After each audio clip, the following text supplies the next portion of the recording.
rencana kami itu ke depan ya kita harus mengundang KPU.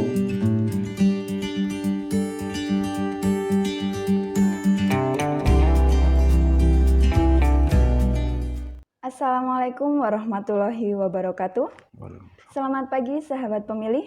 Berjumpa lagi dalam acara Talkshow KPU Kebumen Menyapa dari Sapa Jadi Tahu. Pada kesempatan kali ini saya Dwi Agustiningsih akan menemani Jumat pagi Anda dengan obrolan dan bincang-bincang menarik seputar kepemiluan. Sahabat pemilih, Indonesia adalah negara yang menganut demokrasi, di mana negara menjamin partisipasi masyarakat dalam dan kehidupan politik secara bebas, tanpa tekanan, tetapi masih dalam koridor hukum. Keberadaan partai politik penting dalam menunjang berjalannya pemerintahan yang demokrasi, khususnya peranannya kepada masyarakat sebagai sarana pendidikan politik. Nah, pada talkshow kita hari ini, kita akan membahas mengenai pemahaman masyarakat terhadap fungsi partai politik sebagai sarana pendidikan politik. Sudah hadir bersama kita narasumber Bapak Haji Probo Indartono, SE MSI, Wakil Ketua 1 DPC Partai Demokrat Kabupaten Kebumen. Selamat pagi Pak Probo. Selamat pagi, Assalamualaikum warahmatullahi wabarakatuh. Selamat pagi sahabat pemilih dimanapun berada. Bagaimana ini kabarnya Pak Probo? Alhamdulillah sehat-sehat. Alhamdulillah.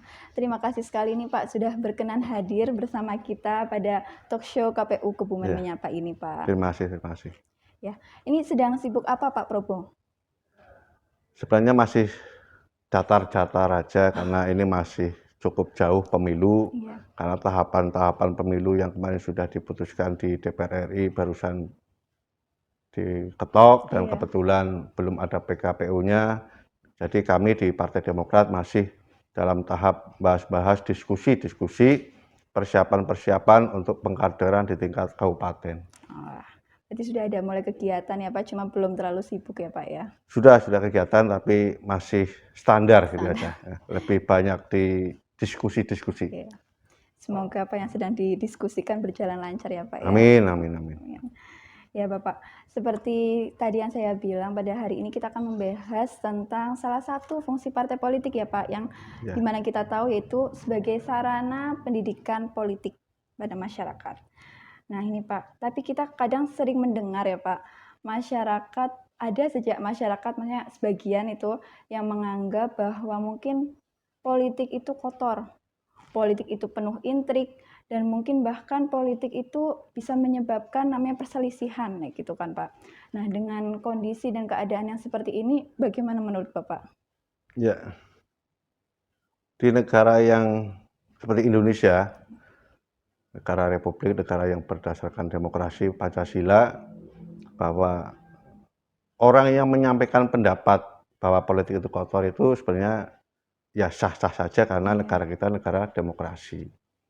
Tetapi alangkah baiknya bagaimana kita khususnya Partai Demokrat dengan etikat yang baik tidak menggunakan bahasa-bahasa yang politik itu kotor. Tapi bagaimana kita Partai Demokrat menggunakan visi misi Partai Demokrat, yaitu nantinya kita lebih elegan, kita lebih bermartabat untuk berpolitik maupun menggunakan etika politik. Jadi antara pemahaman bermartabat dan beretika politik itu beda. Kalau kita di teknis penyampaian dalam berpolitik di Kebumen khususnya, kita harusnya menggunakan pakai etika politik. Etikanya itu ya kita menghargai pendapat walaupun sesama internal di Partai Demokrat, apalagi antar masyarakat ke masyarakat. Kita cukup hati-hati dan cukup menghargai pendapat masyarakat yang kira-kira belum pas dengan kami. Syukur-syukur nanti kita diskusi sehingga menjadi pas bahwa politik itu tidak yang seperti dibayangkan oleh masyarakat itu. Dan itu tidak serta-merta dengan mudah penyampaiannya, minimal adalah dengan edukasi maupun dengan pendidikan politik yang akan dilakukan ke depannya baik oleh seluruh elemen masyarakat, khususnya di sini adalah Partai Demokrat akan selalu mengawal pendidikan politik di tingkat masyarakat. Nah, kalau dari Bapak sendiri, menurut Bapak itu sebenarnya apa sih Pak penyebabnya masyarakat kenapa bisa berpikiran bahwa yaitu politik itu kotor gitu kan, terkadang kan ada apa yang pemicunya gitu Pak? Ya, kita kembali ke masyarakat yang menyampaikan pemilu bahwa itu politik itu kotor. Kalau masyarakat yang menyampaikan kotornya di mana, bagi kami Partai Demokrat bisa menyampaikan dengan lugas. Tapi kan di sini baru anggapan-anggapan. Anggapan itu yang belum tentu bahwa politik itu kotor. Kalau politiknya itu bersih, tidak ada masalah dan itu sudah tersistematis.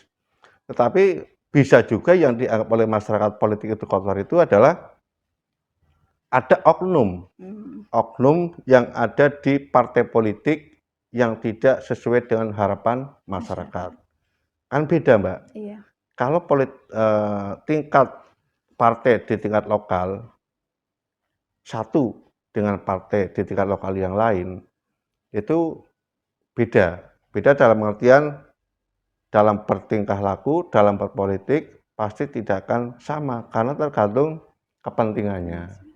Bisa saja kepentingan Partai Demokrat pasti akan berbeda dengan kepentingan partai yang lain. Baik, jadi mungkin memang itu hanya baru asumsi ya Pak ya, karena kan apa yang terjadi di masyarakat itu kan belum tentu benar adanya ya Pak ya, jadi hanya asumsi atau pemikiran mereka sendiri ya Pak ya, bisa jadi. Ya, tapi itu kan itu sah-sah saja Mbak, jadi kita hargai pendapat seperti itu, tetapi bagi kami di Partai Demokrat, alangkah baiknya mari kita diskusi bareng-bareng apa yang dimaksud oleh anggapan masyarakat seperti itu, mari kita diskusikan biar tidak ada pendapat ataupun opini, walaupun ada pun itu sedikit. Bagaimana pendapat opini politik itu kotor, kita diskusikan kotornya ada di mana. Kita kawal bareng-bareng, kalau tidak kita diskusikan, anggapan itu akan selalu muncul terus. Baik itu yang di partai politik A maupun yang lain-lain, karena tingkat kepentingan masyarakat bisa juga terjadi karena kekecewaan. Kekecewaan dengan oknum dari partai politik tertentu yang seolah-olah menjanjikan sesuatu tetapi tidak terpenuhi. Itu sehingga masyarakat akan kecewa seperti itu. Ya, jadi secara tidak langsung seperti sebenarnya politiknya itu tidak ada masalah atau tidak ada masalah, karena tujuan politik itu sendiri juga sebenarnya bagus seperti itu. Cuma hanya karena adanya yaitu oknum yang menunggangi politik itu menjadi jelek, jadi politik itu terkesannya kurang baik di masyarakat itu ya Pak ya. Betul. Jadi kalaupun bagi kami itu ya cara berpolitik itu ya kami secara pribadi dan dengan teman-teman Partai Demokrat kami diskusikan bahwa kita berpolitik yang bermartabat, yang santun, jangan terlalu mengecewakan masyarakat. Kalau masyarakat dikecewakan ya kita diskusikan bareng-bareng kekecewanya itu di bagian mana. Nah, kalau tadi kan kita sudah berbicara tentang secara tidak langsung tentang pemahaman yang salah pada politiknya itu ya Pak. Tapi ini juga ada misal pandangan lainnya masyarakat ya, sebagian masyarakat ya kita mengatakan ya Pak, karena tidak semua masyarakat beranggapan seperti itu. Nah, mungkin ada sebagian dari masyarakat yang mengatakan bahwa politik itu semata hanya untuk itu Pak, untuk kekuasaan oleh politisi semata tuh Pak. Maksudnya perebutan kekuasaan dari politisi itu semata, sehingga dari masyarakat tidak ada sangkutannya sama saya, jadi nggak ada, kurang respect masyarakat jadinya terhadap politik itu Pak. Nah, menurut Bapak itu bagaimana Pak? Dan itu memang kalau kita sadari tujuan kita berpolitik sebenarnya masing-masing induk partai politik itu beda-beda. Kalau dianggap untuk merebut kekuasaan, boleh dikatakan iya. Karena kepentingan di negara yang demokratis, partai sarana untuk berpolitik itu adalah dengan partai politik. Tapi kalau negara yang berbentuk kerajaan, kan tidak perlu ada partai politik.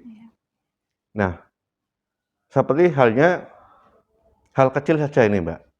Kalau pilkada di Kabupaten Kebumen, antara calon dari partai politik tertentu dan calon politik yang lain, itu platform maupun visi misinya pasti akan beda-beda. Iya. Calon yang A dengan visi misi yang tertentu khususnya adalah membangun infrastruktur. Iya. Kemudian calon yang lain visi misi tertentu fokusnya pada pembangunan mental ataupun untuk pemberdayaan masyarakat tetapi sedikit infrastruktur.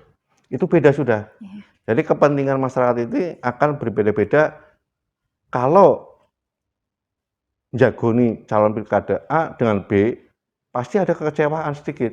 Tapi itu kan tidak boleh harus berlarut-larut. Iya. Kalau memang sudah terpilih adalah calon pilkada yang A ataupun terpilih calon bupati yang tidak dikehendaki, harus menghormati bahwa itu adalah hasil demokrasi. Iya. Tapi kalau calonnya sendiri yang menang, dan itulah yang harus kita kawal bareng-bareng. Visi dari calon bupati, kemudian pelaksananya itulah yang harus kita kawal bareng-bareng yang sebagai pendukungnya. Nah, itulah bedanya tadi cara seolah-olah partai politik itu hanya perebutan kekuasaannya, karena ya itu kembali lagi kesimpulan menurut saya bahwa masing-masing partai politik maupun calonnya itu mempunyai pandangan, mempunyai visi misi yang berbeda-beda. Sehingga ya akan masyarakat pandangnya beda. Dan itu wajar juga. Tapi kalau itu dikelola dengan baik oleh calon yang terpilih di partai politik, itu akan lebih baik. Lebih tersampaikan, jangan sampai terus dihantam terus dikucilkan. Ini akan lebih baik untuk kita diskusikan bersama-sama itu ya. Iya. Karena bagaimanapun kan tujuan utamanya itu untuk kemajuan bangsa ini ya Pak ya. Intinya kesejahteraan masyarakat, kemakmuran bangsa, kemakmuran di tingkat kabupaten, dan untuk ya kembali lagi lah untuk masyarakat seminimal di Kabupaten Kebumen.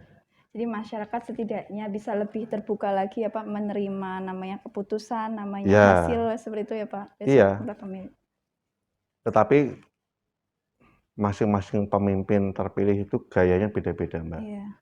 Bisa yang lebih akomodatif gayanya, bisa yang lemah lembut gayanya, bisa yang arogan. Itu dilihat dari berbagai sisinya. Iya. Tetapi intinya bagi saya dengan pola gaya kepemimpinan yang berbeda-beda, bagaimana caranya tujuannya satu, mensejahterakan masyarakat.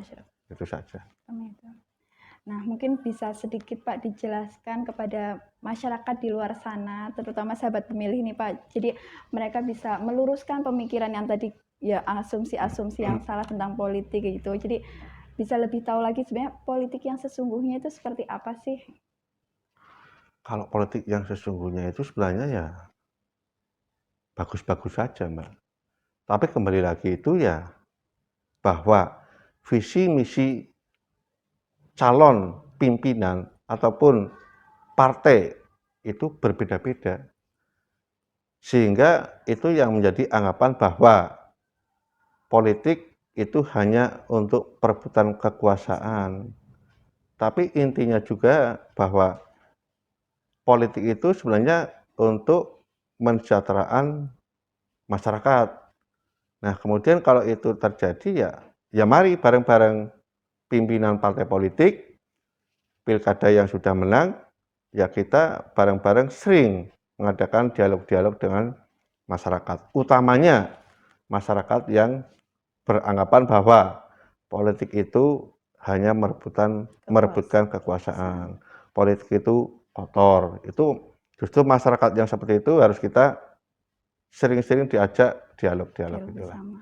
Sebenarnya keluhannya apa sih sebenarnya di situ?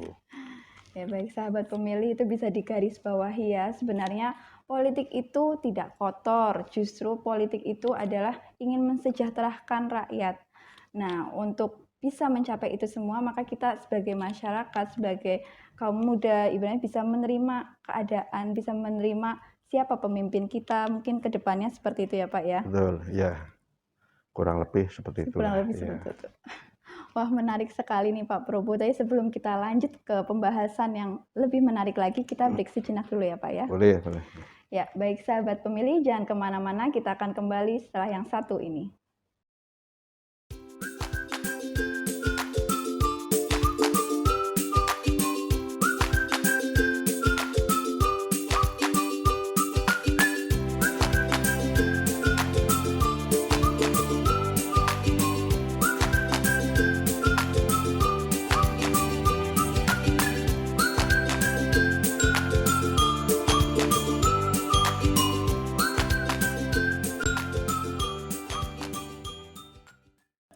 Kembali lagi dalam acara talk show KPU Kebumen Menyapa, dari Sapa Jadi Tahu. Masih bersama saya dan Pak Probo.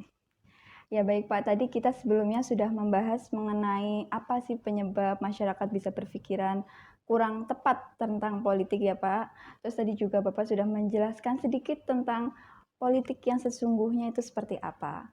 Nah, tadi di awal Bapak sempat menyebutkan bahwa untuk meluruskan pemikiran-pemikiran yang salah itu adanya edukasi kepada masyarakat ya Pak. Nah, ini saya ingin menanyakan nih Pak, dari Partai Demokrat itu sendiri mungkin ada kiat-kiat atau strategi dan metode dalam memberikan pendidikan politik kepada khususnya yang terdekat itu kan anggota partai politik ya Pak ya. Betul. Dan mungkin bisa lebih luas lagi yaitu kepada masyarakat bahwa politik yang benar tentang tujuan-tujuan politik yang betul itu seperti apa?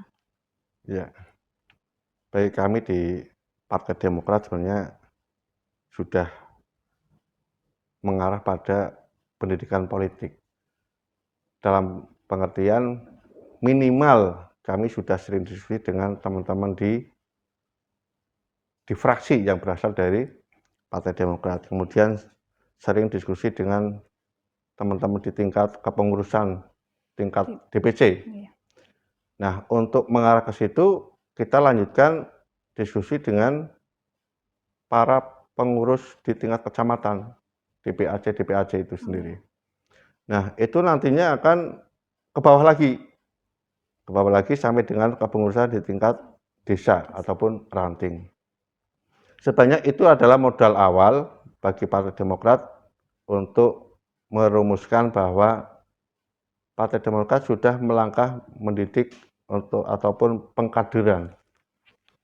Sekaligus kalau memang ada informasi dari KPU sampai dengan hal ini adalah KPU di Kebumen, kami harus dan wajib menyampaikan sampai di tingkat ke bawah.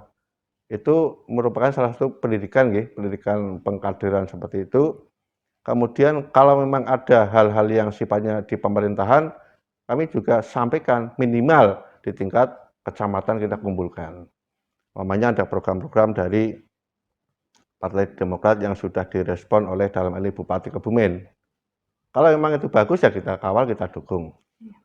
Dan kalau memang itu masih butuh masukan, ya kita beri masukan kepada pemerintah daerah, tapi dengan cara yang elegan, yang bagus. Dalam hal ini adalah kita perlu adanya coffee morning itu Mbak. Kalau di kami itu sebenarnya coffee morning, bagaimana untuk menyampaikan aspirasi dari teman-teman di tingkat pengurus kecamatan yang notabene langsung berkaitan dengan masyarakat di setempat. Nanti kita simpulkan, sebelum masuk ke pemerintah daerah, kita simpulkan mana yang lebih prioritas bagi kami untuk disampaikan ke pemerintah daerah. Itu Mbak. Baik. Berarti lebih ke ajang diskusi ya Pak ya, kepada masyarakat itu yang tadi. Ya, kalau diskusi tapi kita punya momen Mbak. Momen dalam pengertian kita punya fokus apa yang akan kita diskusikan. Ya. Biar masyarakat itu kalau nanti ada kebijakan itu tidak terlalu kaget, tidak gumunan. Nah, inilah awal yang harus kita lakukan adalah ya kita memang di politik harus sering diskusi. Walaupun diskusi itu sampai dengan panas, sampai dengan ada gejolak sedikit, itu menurut saya bagus juga. Jadi yang namanya politik tidak harus anteng adem ayem itu tidak. Kalau pimpinan sering ada diskusi, sering ada sedikit tantangan, kami yakin loh pimpinan itu akan cerdas, Mbak. Ya. Tapi kalau di internal itu adem ayem, ya ininya agak tombol-tombol jalan dikit, ya, Pak. kurang jalan lah. Jadi harus ada namanya perbedaan pendapat itu pasti ada ya, Pasti Pak, ada ya? dan itu harus dihadapi dengan dingin lah. Iya. Kalau saya senangnya kalau sering ada diskusi kemudian agak panas itu tantangan bagi kami. Iya. Iya. Bagaimana cara memecahkannya juga ya, Pak, Betul. ya? Jadi selesai diskusi sampai seru, selesai ya sudah. Iya. Kita lebih enjoy daripada diem terus, tapi yang lain pada apa di belakang kalau Iya, bahasa Jawanya? gerundel ya ya. itu. Itu malah Iya. bahaya bagi kami, menurut kami Iya. bahaya. Jadi nggak tersampaikan ya, Pak, ya, Iya, malah iya. gondok nanti ya jadinya. Pak, Dan juga. kalau saya pribadi ya, ada teman diskusi yang diskusi kok diam terus. Kami malah jadi bingung, Iya. ini jadi masyarakat itu Mudeng. paham, mudeng, apa memang sudah paham? Iya. Kan jadi pertanyaan yang harus kita pecahkan sendiri jadinya. Iya. Tapi kalau lawan diskusi kita hidup, ada banyak pertanyaan, banyak tantangan ya, Iya. itu insya Allah itu malah senang bagi saya. Jadi kayak memahami tapi tanpa kita paham sendiri Iya, maksudnya. itu jadi bingung sendiri, Mbak. Iya. Ya baik, Pak. Nah, kalau untuk kayak misalkan pendidikan seperti kebangsaan atau mungkin nasionalisme ya, seperti itu di Partai Demokrat itu sendiri ada atau tidak, Pak? Kalau di Partai Demokrat itu yang dengan adanya corona ya, Mbak, ya, Oh iya. itu sering dilakukan dari pusat itu Zoom meeting, Mbak. Zoom meeting yang arahnya memang kita mengumpulkan teman-teman minimal di tingkat kecamatan itu kita undang, kita Zoom meeting ada arahan dari pusat. Iya. Itu khususnya adalah masalah wawasan-wawasan tingkat nasional maupun kebangsaan. Iya. Sudah ada. Tapi untuk wawasan di tingkat kabupaten ya kita hanya lingkup yang ada di potensi yang ada di kabupaten maupun interaksi antara anggota DPRD dari Demokrat ke teman-teman kepengurusan sampai tingkat kecamatan. Sampai tingkat kecamatan ya, Pak. Jadi belum sampai mungkin di desa-desa itu belum untuk yang materi tentang kebangsaan, nasionalisme itu belum ya, Pak? Kalau di tingkat desa memang baru kepengurusan, tapi itu sifatnya bukan pengumpulan massa ya, tetapi kita sampaikan lewat per kecamatan. Dan itu pun seharusnya dengan melihat kondisi sekarang itu, Mbak, jadi agak lebih hati-hati, siapa tahu nanti kumpul-kumpul semprit, repot nanti. Jadi lebih banyak pakai daring ya, perwakilan di daring. Ya. Ya, bagus sekali nih ya, Pak. Jadi tetap dari Demokrat sendiri itu tetap masih ada namanya pendidikan politiknya kepada kader-kader di bawahnya ya, Pak, ya. Ya. Semoga berjalan terus ya, Pak, sehingga masyarakat di sana juga wawasannya semakin terbuka. Ya, apalagi kalau mendekati event-event ini ada keputusan KPU, kemudian nanti dilanjutkan dengan PKPU, pasti nanti kami akan selalu bekerjasama dengan KPU Kabupaten. Ada informasi apa, syukur-syukur rencana kami itu ke depan ya kita harus mengundang KPU untuk menjelaskan minimal di tingkat provinsi, di tingkat kabupaten pengurus. Kalau memang itu diperlukan ya memang itu harus bagi saya di tingkat kecamatan biar paham langsung tentang sistem pemilu ataupun tahapan-tahapan pemilu yang akan datang. Tentunya. Baik, Pak, karena bagaimanapun kalau bukan kita yang memberikan wawasan atau pengetahuan itu kepada masyarakat, siapa lagi yang akan meluruskan sesuatu yang tadi kita bahas di awal itu salah ya, Pak, ya? Sebenarnya peran partai politik itu sangat besar, Mbak. Iya. Peran partai politik sangat besar. Bagaimana untuk menyampaikan informasi dari pusat sampai kabupaten, kemudian kabupaten sampai dengan di tingkat desa. Itu perannya cukup besar. Apalagi yang saya sampaikan tadi, menjelang pemilu, itu sangat besar sekali bagaimana tata caranya, bagaimana teknisnya, sistemnya, dan yang lebih detail itu nanti adalah tataran pelaksananya, KPU-nya sendiri. Sehingga kami harus betul-betul meyakinkan ke kepengurusan bahwa ini perlu kita mengundang KPU, Bawaslu maupun dari yang terkait. Bagaimana untuk menyiapkan segala sesuatunya di internal kami. Iya. Gitu. Ya, baik, Pak. Dan kami pun tidak bisa sendiri, Mbak, karena tataran teori maupun yang di lapangan itu lebih banyak di KPU, Bawaslu, Iya. dinas terkait. Itu nanti saya sangat mengharapkan sekali ada kerjasama dari Partai Demokrat dengan dinas ataupun KPU. Ya. Baik, kami tentunya juga akan selalu terbuka, Pak, dalam memberikan ya fasilitas sebagai pendidikan politik itu sendiri juga ke partai politik Ya harus terutama. terbuka Iya. dong, Mbak. Ya, kalau nggak terbuka kami nanti harus memaksa Iya. KPU untuk kami undang Iya. untuk terbuka kepada Partai Demokrat Iya. nanti. Iya, baik, Pak. Nah, tadi berbicara tentang pemilu serentak, Pak, yang di mana baru kemarin saja diketok palunya tentang hari pemungutan suara itu jatuh pada 14 Februari 2024 ya, Pak, Ya, iya. untuk pemilunya. Nah, ini sebagai wujud kedaulatan rakyat, Pak. Mungkin Bapak bisa menyampaikan bagaimana harapan Bapak terutama kepada generasi muda nih, Pak, agar mereka mau ikut andil, atau bahkan berkiprah dalam politik di pemilu serentak tahun 2024 ini, Pak. Kalau itu sudah menjadi keputusan politik ya, Mbak, ya. Iya. Ketok palu masalah tahapan pemilu, di atasnya ada undang-undangnya itu sudah keputusan politik. Di mana kami di Partai Demokrat juga harus melangkah mengikuti apa yang sudah menjadi keputusan politik. Terlebih lagi nanti kalau sudah sampai di tingkat kabupaten adanya PKPU yang sudah dilaksanakan nanti, kami mau tidak mau harus seperti harapan yang disampaikan oleh Nyiringan. Iya. Dalam hal ini dengan gaya kami nanti, kami otomatis kan di partai punya sayap partai. Kemudian sayap partai itu sudah merekrut teman-teman yang termasuk di dalamnya adalah yang dari unsur muda-mudi. Iya. Nah, unsur-unsur itulah yang akan kami gunakan nanti.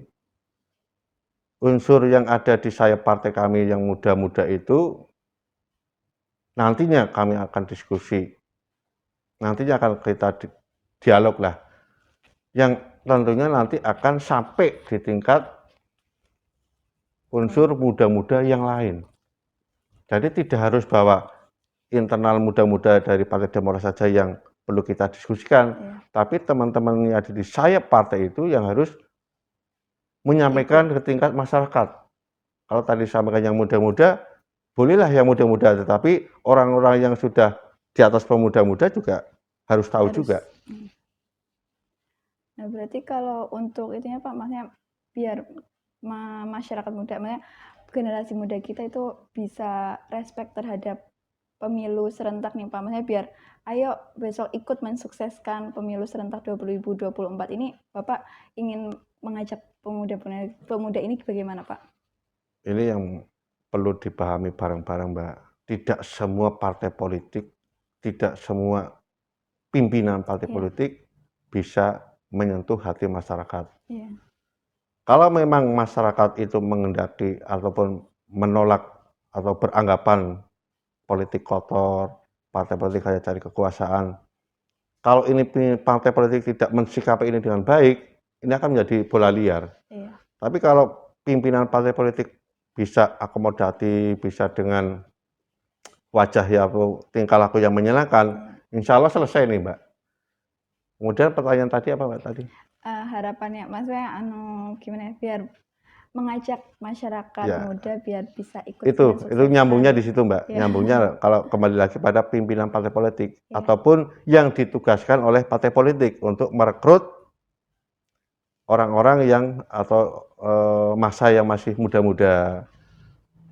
Itu ya tadi saya sampaikan di partai kami sudah ada sayap yang khusus muda-muda. Itu tentu yang dilakukan ya pertama lewat jaringan itu.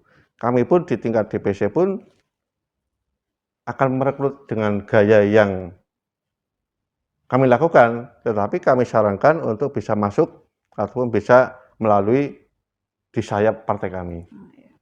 Sehingga apa yang perlu saya ataupun perlu kami sampaikan di Partai Demokrat ke generasi muda itu ya dengan gaya, tentunya gaya Partai Demokrat. Sebenarnya intinya gaya apapun intinya hampir sama itu, Mbak. Iya.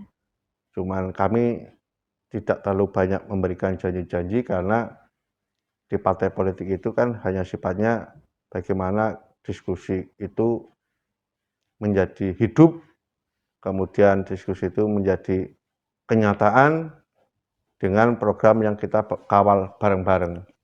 Jangan seperti hanya menjanjikan sesuatu tetapi tidak bisa diskusi, tidak bisa terrealisasi. Itu kan menjadi kekecewaan masyarakat dan itu menjadi a priori terhadap pemerintahan maupun terhadap partai politik. Baik Pak. Wah, terima kasih sekali nih Pak Probo atas sharing ilmunya yang telah dibagikan kepada kita. Semoga bermanfaat untuk sahabat pemilih di rumah. Amin. Terima kasih sekali nih Pak. Bisa kita sambung lagi dengan lain waktu dengan obrolan yang lebih menarik lagi. Terima kasih. Ya, sahabat pemilih, demikian tadi talkshow kita hari ini bersama Bapak Haji Probo Indartono SE MSI, Wakil Ketua 1 DPC Partai Demokrat Kabupaten Kebumen. Semoga dapat bermanfaat untuk sahabat pemilih dimanapun berada. Tidak bosan-bosannya untuk selalu mengingatkan bahwa menjaga protokol kesehatan dengan cara menerapkan 5M sebagai ikhtiar kita, semoga virus COVID-19 segera berakhir. Nantikan sapaan kita selanjutnya dalam KPU Kebumen Menyapa, dari Sapa Jadi Tahu. Jangan lupa like, komen, dan subscribe ke channel YouTube KPU Kebumen. Saya Dwi Agustiningsih pamit undur diri. Wassalamualaikum warahmatullahi wabarakatuh. Waalaikumsalam.